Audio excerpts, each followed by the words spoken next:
Ada seorang laki-laki, kata Nabi, kalau nanti dia datang kemari minta doa sama dia karena doanya makbul. Sahabat heran, karena sahabat itu definisinya man laqiyan Nabi sallallahu alaihi wasallam wa amana bihi wa mata 'alal Islam. 3 definisi sahabat: orang yang berjumpa dengan Nabi, beriman dengan Nabi, dan matinya dalam keadaan Islam. Maka itu disebut dengan sahabat menurut ilmu hadis. Makanya ketika saya menjelaskan itu ke mahasiswa, Aisyah yang merupakan sahabat Nabi, komplain mahasiswa, mohon maaf Ustaz keliru, Aisyah itu bukan sahabat tapi istrinya.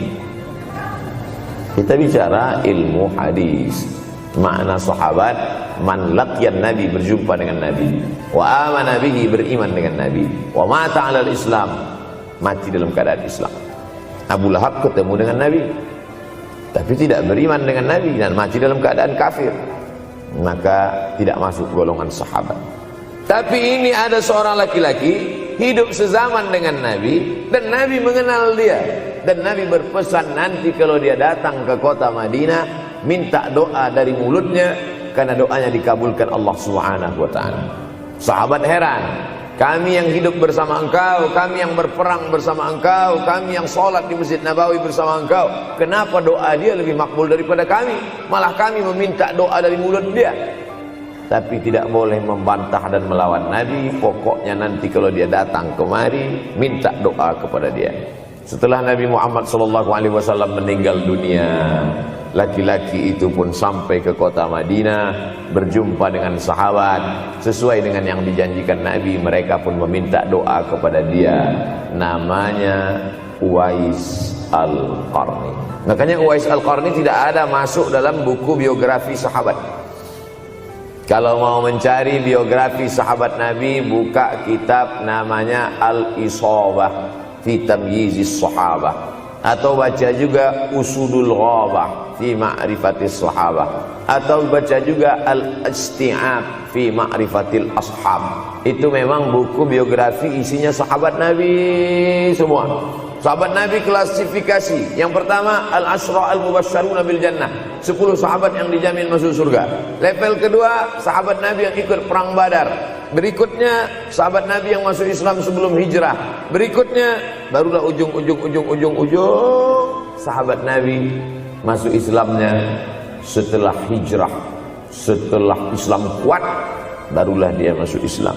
Tapi nama Uwais Al-Qarni tidak ada di dalam, karena dia tidak cukup syarat untuk menjadi sahabat, karena dia tidak pernah berjumpa langsung dengan Nabi Muhammad sallallahu alaihi wasallam.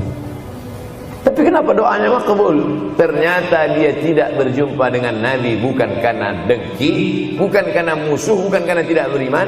Dia tidak jumpa dengan Nabi, salah satu sebabnya adalah karena dia menjaga ibunya di Yaman. Makkah di tengah, Yaman di bawah, Syam di atas, negeri Syam. Tak ada hubungan dengan negeri paman Syam. Syam di atas, Yaman di bawah, Makkah di tengah. Liila fi Quraisy, perjalanan orang Quraisy.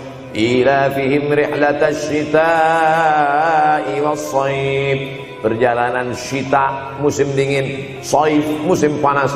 Musim dingin mereka ke Yaman, musim panas mereka pergi ke negeri Syam.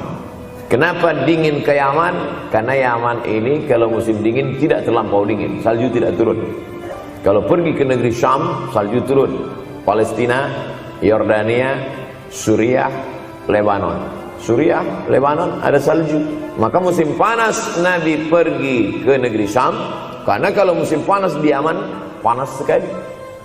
Sedangkan ke negeri Syam panasnya tidak seberapa. Perjalanan orang Arab Quraisy ini diceritakan Allah, di negeri Yaman itulah tempat kampung Uwais Al-Qarni. Tidak sempat dia berjumpa dengan Nabi, tapi doanya lebih makbul daripada orang-orang yang berada bersama Nabi, karena keutamaan berbakti kepada ibu. Kalau sama ayah boleh ngelawan Pak Ustaz? Enggak juga. Jangan ini nanti dijadikan dalil. Kamu kenapa lawan bapakmu? Ada seorang laki-laki. Ini kadang jamaah pandai motong-motong ceramah saya, hanya untuk mencari pembenaran. Sedangkan kita ngaji ini mau mencari kebenaran. 1000 dalil bagi orang untuk mencari kebenaran, tapi ada 1001 hujjah untuk orang yang suka mencari pembenaran. Nah, jadi kalau saya bicara tentang ibu, sesungguhnya ayah sudah masuk. Karena tanpa ayah kita juga bukan apa-apa dan bukan siapa-siapa, walaupun jatah ayah sepertiga, sedangkan ibu lebih daripada itu. Man ahaqqun nas bi husni suhbati, siapa orang yang paling layak mendapatkan baktiku ya Rasulullah? Ummuka. Summa man, siapa lagi? Ummuka. Summa man, siapa lagi? Ummuka. Summa man, abuka. Itu yang menyusun itu Nabi SAW, bukan saya. Itu makanya ibumu, ibumu, ibumu, bapakmu. Kenapa Nabi 3 kali? Kenapa Nabi menyebut laki-laki 1 kali, perempuan 3 kali? Karena ibu mengandung, ibu melahirkan, ibu menyusukan. Siapa yang mau dapat 3 kali? Coba yang 3 ini. Mengandung, melahirkan, menyusukan. 3 ini belum bisa dilakukan oleh laki-laki dimanapun. Adapun merubah wajah sudah bisa. Makanya ada lady boy, wajah lady, betis boy. Tapi untuk mengandung tidak bisa. Ana Rahman, aku ini Rahman, kata Allah. Syaqaqtur rahim wa ja'altu lahu isman min ismi. Aku ciptakan satu makhluk di dalam perut perempuan, maaf, namanya rahim, dari namaku. Ini yang belum bisa dibuat dokter dimanapun di dunia ini, menciptakan rahim, belum bisa. Andai terpecah rekor ini, maka kebanggaan luar biasa bagi LGBT. Tidak bisa, sampai hari kiamat tidak akan bisa, janji Allah. Karena Allah mengatakan dalam hadis qudsi, Ana Rahman ja'altu lahu isman min ismi. Maka ada satu makhluk dalam perut perempuan yang diciptakan, diambil dari Asmaul Husna. Sehebat-hebatnya laki-laki, dari ujung rambut sampai ujung kaki tidak ada di tubuhnya ini yang diambil dari Asmaul Husna, tak ada. Bahwa namanya dari Asmaul Husna ada, Abdus Somad. Tapi ada makhluk di badannya diambil dari Asmaul Husna, itu hanya ada pada perempuan. Oleh sebab itu perempuan luar biasa. Makanya kampus Universitas Ahmad Dahlan memuliakan perempuan. Mana perempuan? Di atas letaknya. Makanya saya tidak terlalu berani mendongak ke atas. Begitu hebatnya perempuan. Perempuan adalah ibumu, perempuan adalah istrimu, perempuan adalah anakmu, perempuan adalah adikmu. Maka saat engkau memuliakan perempuan, engkau sedang memuliakan 4 aspek dari kehidupan. Ketika Nabi Muhammad SAW diutus Allah ke atas muka bumi ini, salah satunya adalah mengajarkan manusia bagaimana menempatkan pada posisinya. Posisi dia adalah tempat kita menumpang. Ketika ada seorang laki-laki yang sudah sukses diwawancarai, siapa orang yang paling berjasa dalam hidup Anda? Dulu waktu saya merantau ke Yogyakarta, belum ada apa-apa, saya sempat numpang di rumah dia selama 4 bulan, kata seorang artis dalam sebuah wawancara. Begitu bangganya dia berkata, itulah orang paling berjasa kepada saya karena saya sempat numpang di rumahnya 4 bulan.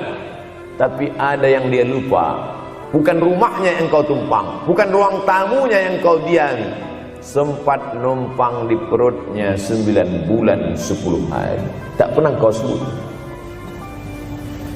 Angkat tangan yang tidak menumpang di rahim, langsung dari planet Mars langsung kemari. Enggak ada. Mr. Bean yang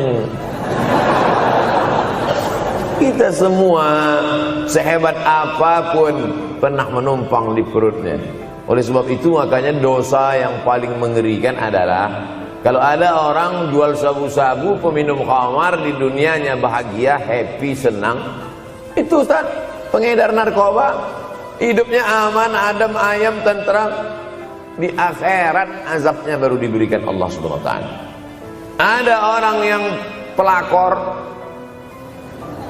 senior Tapi hidupnya di dunia senang-senang saja, di akhirat nanti azabnya ditunda. Namanya istidraj. Istidraj diambil dari kata daraja, tertunda. Azab yang tertunda. Sudah jadi judul sinetron. Azab yang tertunda. Tapi ada satu perbuatan dosa yang pasti di dunia dirasakan. Apa itu? Durhaka pada orang tua. Orang yang durhaka pada orang tua, di dunia dia tetap dapat, di akhirat dapat sekali lagi. Itu janji Rasulullah SAW.